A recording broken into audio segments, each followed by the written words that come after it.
बिस्मिल्लाहिर्रहमानिर्रहीम। अस्सलामु अलैकुम वरहमतुल्लाहि वबरकातुहू। दोस्तों, कैसे हैं, क्या हाल है? उम्मीद करता हूं कि खैर वाफ़ियत से होंगे। दोस्तों, इस वीडियो में मैं कुछ आपको छोटे छोटे शब्द का मतलब बतलाऊंगा और कुछ जुमले बनाकर बतलाऊंगा कि जुमले कैसे बोले जाते हैं अरबी में किस लफ्ज़ का मतलब क्या होता है। लिहाजा आपसे गुजारिश है कि वीडियो को आखिरी तक देखिएगा। तो चलिए अब हम वीडियो को शुरू करते हैं। सबसे पहला लफ्ज़ है आटा। हम लोग हिंदी और उर्दू में आटा बोलते हैं, जो गेहूं का आटा होता है। ये बहुत से कम लोगों को मालूम होता है कि आटा को अरबी में क्या कहते हैं। आटा को अरबी में दगीग कहते हैं। दगीग दगीग का मतलब आटा होता है। अब इसको अगर हम अरबी में लिखेंगे ना, तो दाल, बड़ा काफ और या और फिर बड़ा काफ होता है। दकीक होता है लिखने में दकीक, लेकिन बोलने के लिए लोग अरबी में दगीग बोलते हैं। तो दगीग यानी आटा को अरबी में दगीग कहते हैं। दूसरा है गोश्त।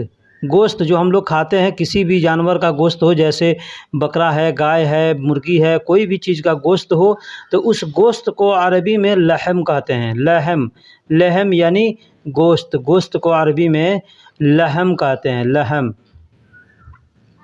मछली को अरबी में समक कहते हैं। मछली को अरबी में समक कहते हैं। समक को का मतलब मछली होता है।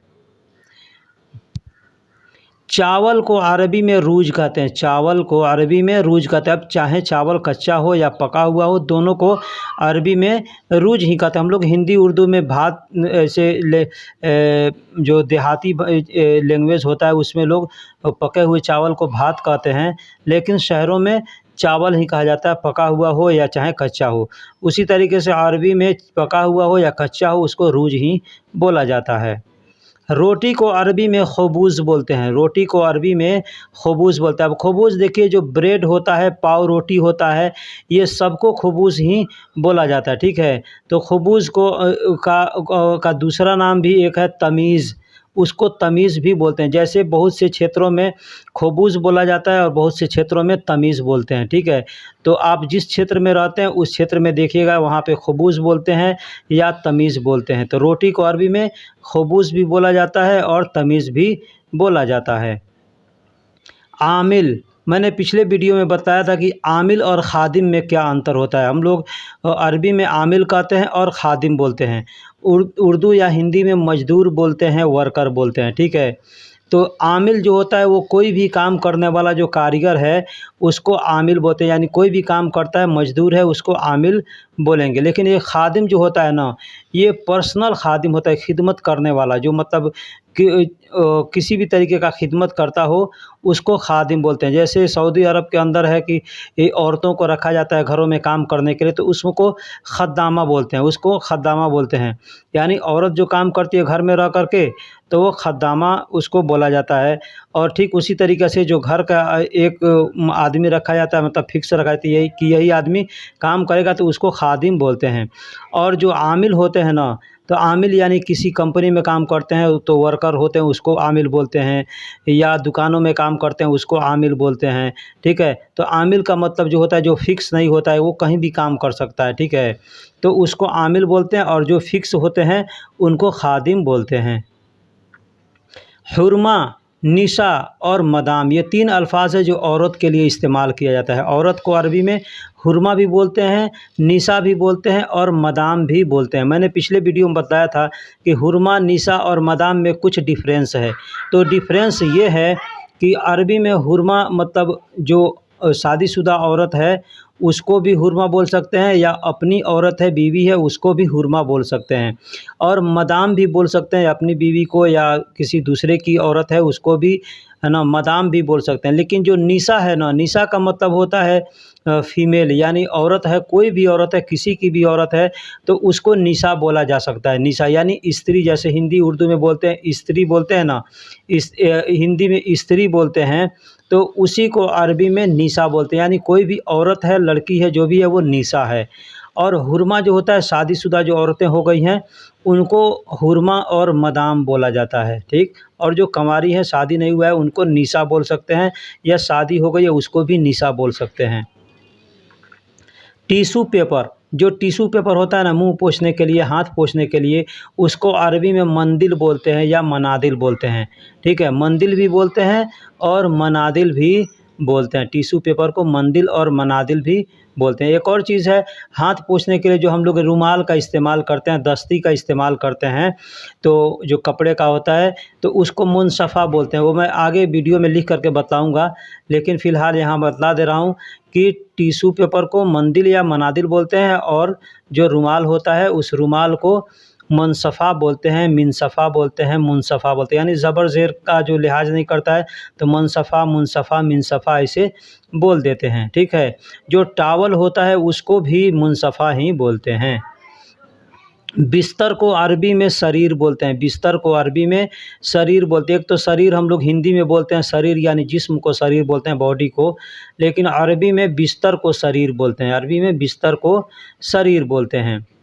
तकिया, तकिया जो सर के नीचे लगाया जाता है ना बिस्तर पर सोने के वक्त में, उस तकिया को अरबी में विसादा कहते हैं। तकिया को अरबी में विसादा, विसादा यानी तकिया। एक तकिया होता है अरबी में बोलते हैं जो टोपी हम लोग लगाते हैं ना, तो चाहे हैट हो या चाहे नमाज़ पढ़ने वाला टोपी हो, किसी भी तरह का टोपी हो, तो उसको अरबी में तकिया बोलते हैं। और जो तकिया हिंदी अल्फाज है जो हम लोग सोने के वक्त बिस्तर पे लगाते हैं, उसको अरबी में विसादा कहते हैं। आज धूप बहुत तेज़ है, ये मैं आपको जुमला एक बनाकर बतला रहा हूँ कि आज धूप बहुत तेज़ है। अगर कहना हो अरबी में तो कैसे बोलेंगे? बोलेंगे फ़ी अल-यौम शम्स वाजिद हार। फ़ी का मतलब है, अल-यौम का मतलब आज, शम्स कहते हैं सूरज को भी और धूप को भी।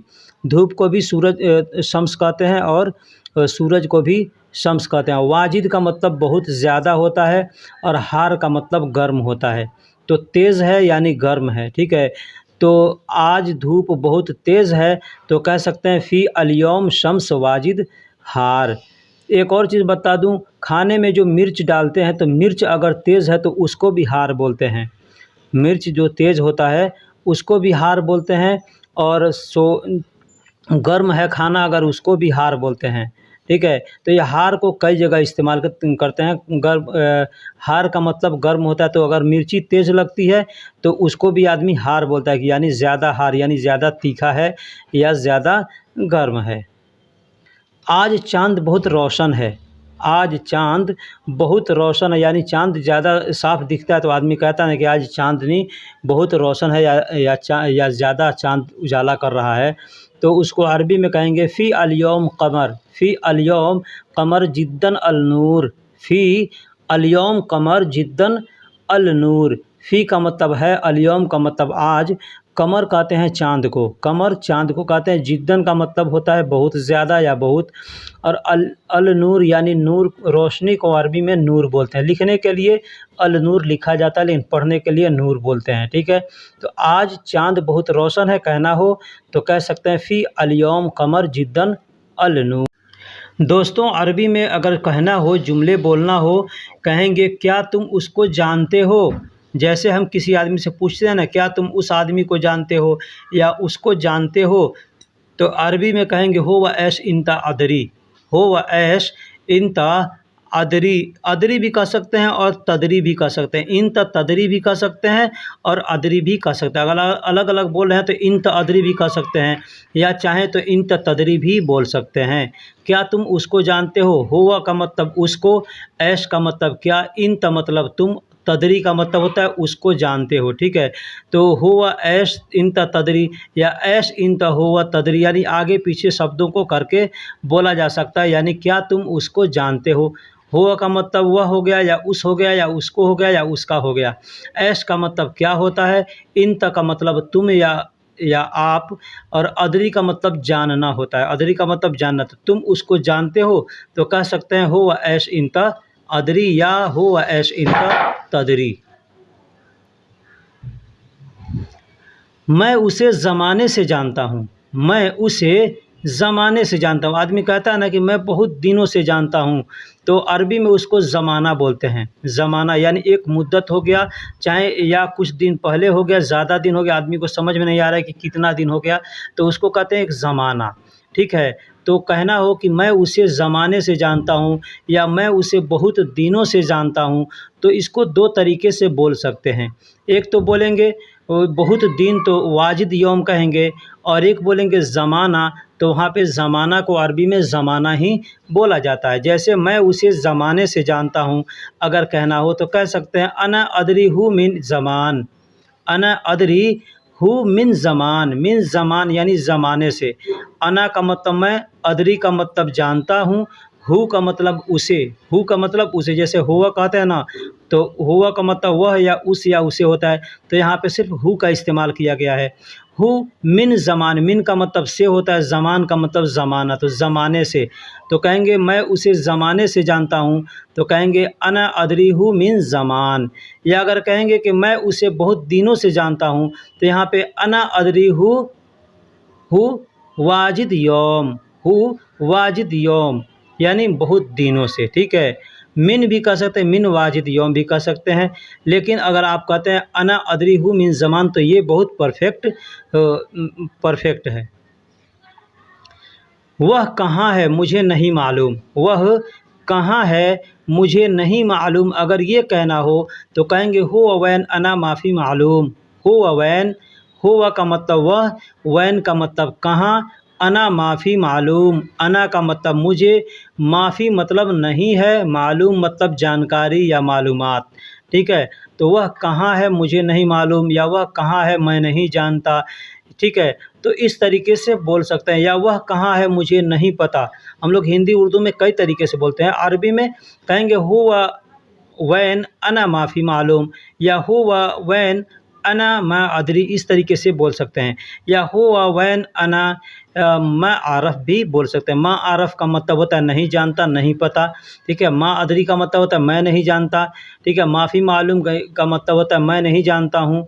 ठीक है, या मुझे मालूम नहीं है। और मा आरफ का मतलब होता है कि मैं नहीं, मुझे नहीं पता। ठीक है, वह कहाँ है मुझे नहीं पता, तो हुआ वैन अना ला आरफ, इसको दूसरे तरीके से भी बोल सकते हैं। मा आरफ भी बोल सकते हैं और ला आरफ भी बोल सकते हैं। हुआ वैन अना ला आरफ यानी वह कहाँ है मुझे नहीं पता।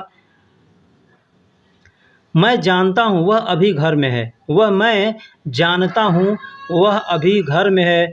इस तरीके से बोलना हो तो कहेंगे अना मालूम फ़ी हुआ अलहिन दाखिल बेत।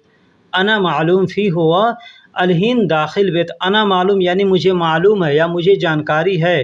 फ़ी हुआ वह है, फ़ी का मतलब है, हुआ का मतलब वह। फ़ी हुआ यानी वह है, अलहिन मतलब अभी, दाखिल बेत यानी घर के अंदर। दाखिल बेत यानी घर के अंदर या घर में। ठीक है, तो अंदर के लिए बहुत से जगह पे फ़ी का भी इस्तेमाल किया जाता है। फ़ी का मतलब होता है भी होता है, फ़ी का मतलब में भी होता है।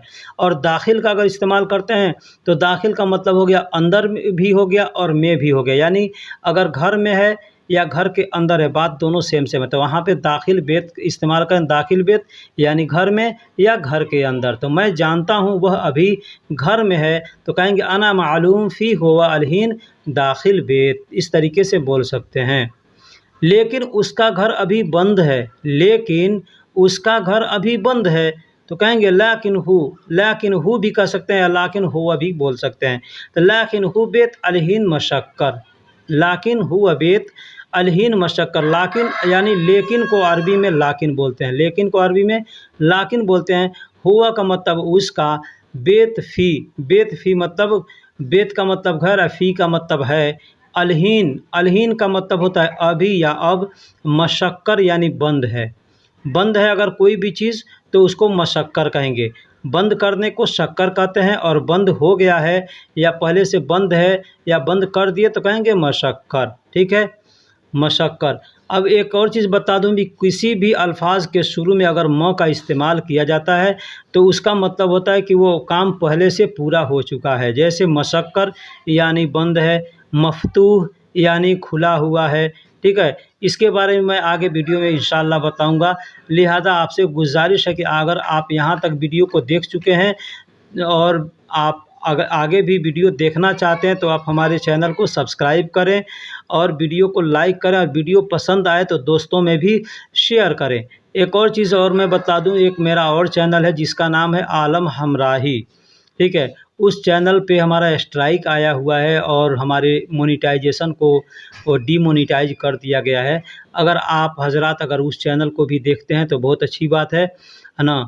और अगर इस चैनल को भी आप चाहें तो इस चैनल पे भी सीख सकते हैं, उस चैनल पे भी सीख सकते हैं। लेकिन मैं आपसे रिक्वेस्ट करता हूँ कि इस चैनल को सब्सक्राइब करें, क्योंकि वो चैनल बंद हो सकता है या चालू भी रह सकता है, ये कोई ज़रूरी नहीं है। ठीक है, तो चलिए फिर मिलेंगे किसी अगले वीडियो में, तब तक के लिए खुदा हाफिज़, सलाम अलैकुम।